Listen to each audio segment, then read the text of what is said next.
Hi, everybody. John Walton here for the Monumental Network, and today a rare opportunity to have these two gentlemen in the same room, the head coach of the Washington Wizards, Randy Wittman, and the head coach of the Washington Capitals, Barry Trotz, joining us here. And gentlemen, first of all, welcome. Great to have you in the same room.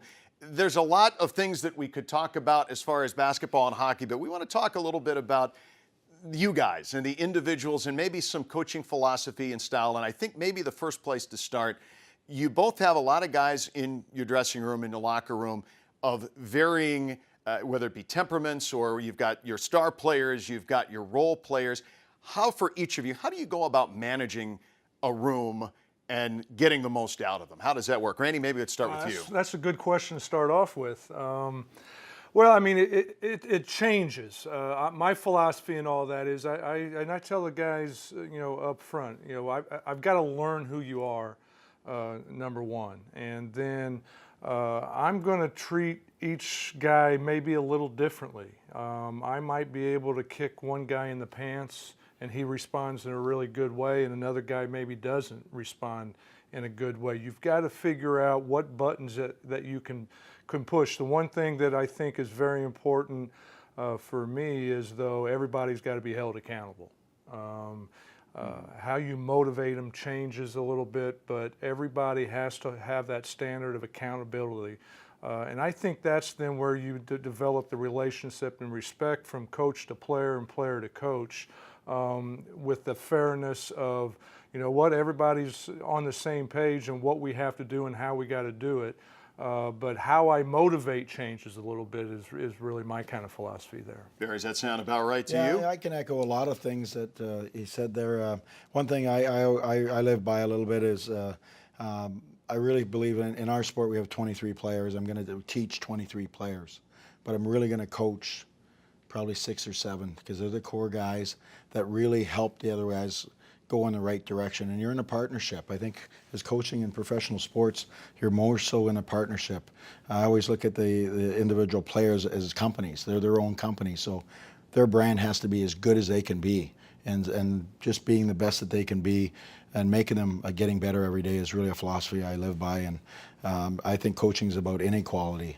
I don't give Alex Ovechkin the same amount of ice time as some other players. And for me, coaching is a little bit inequality. The only thing that I do, everybody gets the same respect and treated the same from that standpoint, from our trainers to our players. But for me, coaching and ice time is all about inequality. And you hit about something with respect, and Randy, think about it. And for both of you, I suppose, during the course of the season, it's 82 games in hockey. I mean, you've got relatively the same amount of time, the same kind of schedule. How much does the travel figure into it? How much does resting players and knowing your guys from a standpoint of knowing what you can get out of them at any given time? Yeah, How does that work? It changes. When I first took over, 8 of my first top 10 guys that I played were 2 years experience or less, and that's usually coaching suicide. And now we've changed that. We've added a good mixture of young guys with some experience and veterans, and you have to weigh that. A Paul Pierce, who we've picked up this year, who's been in the league quite a long time. I've got to manage his time differently than I do a John Wall, and you have to. It's kind of a feel, and I like to have interaction. I want them to feel a part of it. So I want them to have a part into me and how they're feeling when they need maybe a little bit more time off.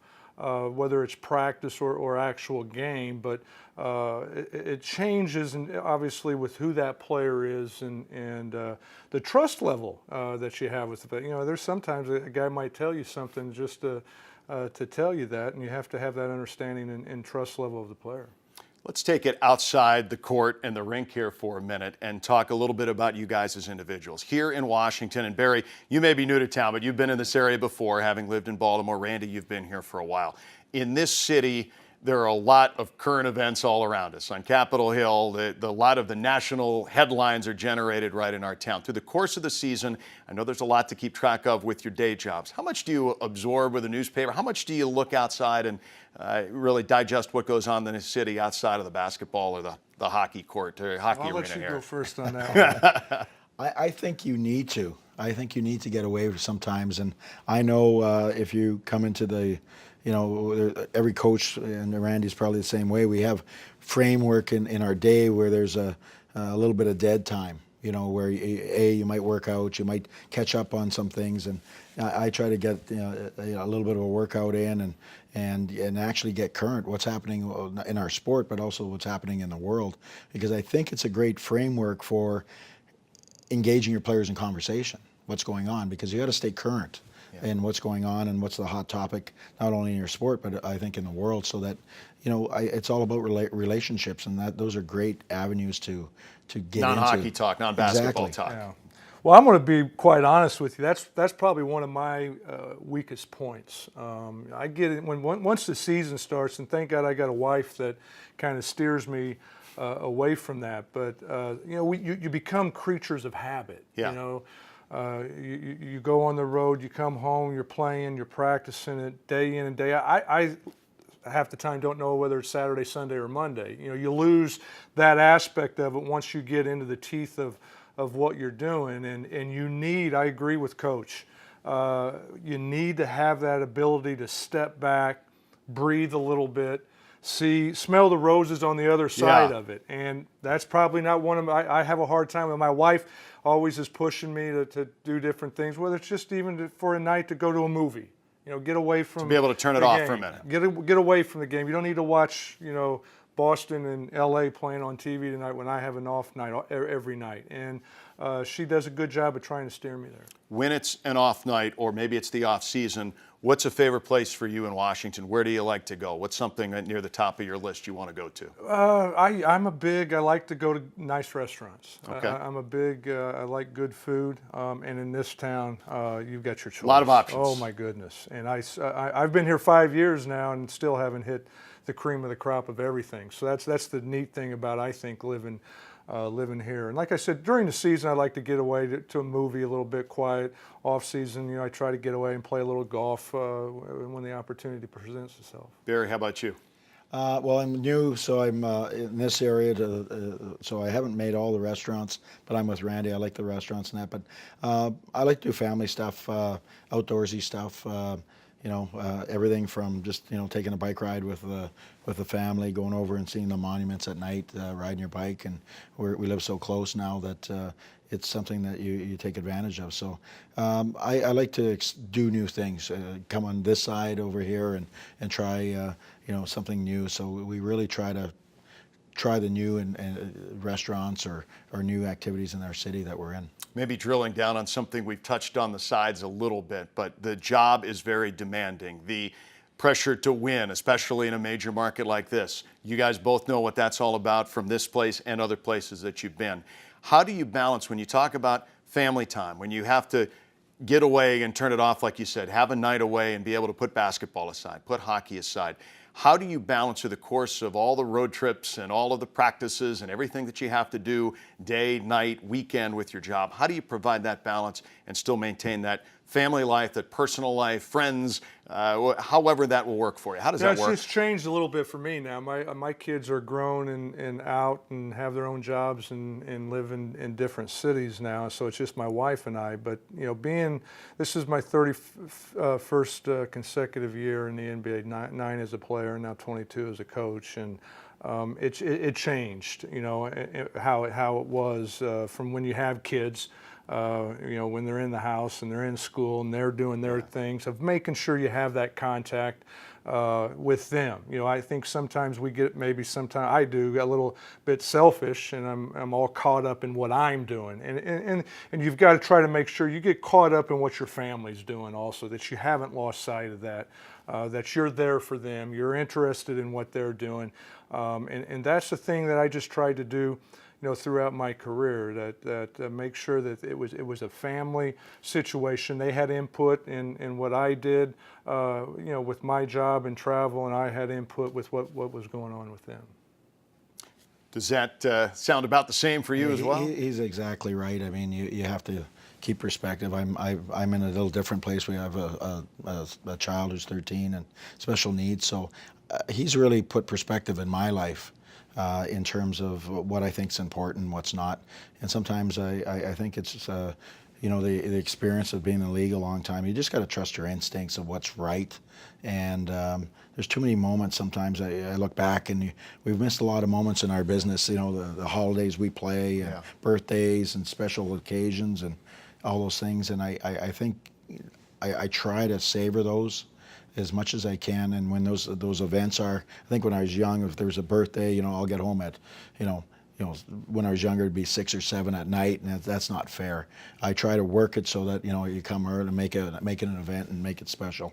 And I think that's what I try to do a lot of times. You hit on something as far as holidays for the Wizards. You talk about a balance. You've got a game on Christmas Day, which means that the Wizards have made that echelon, national TV. It's big for the team. It's big for the franchise. The NBA, Christmas Day is a big work day.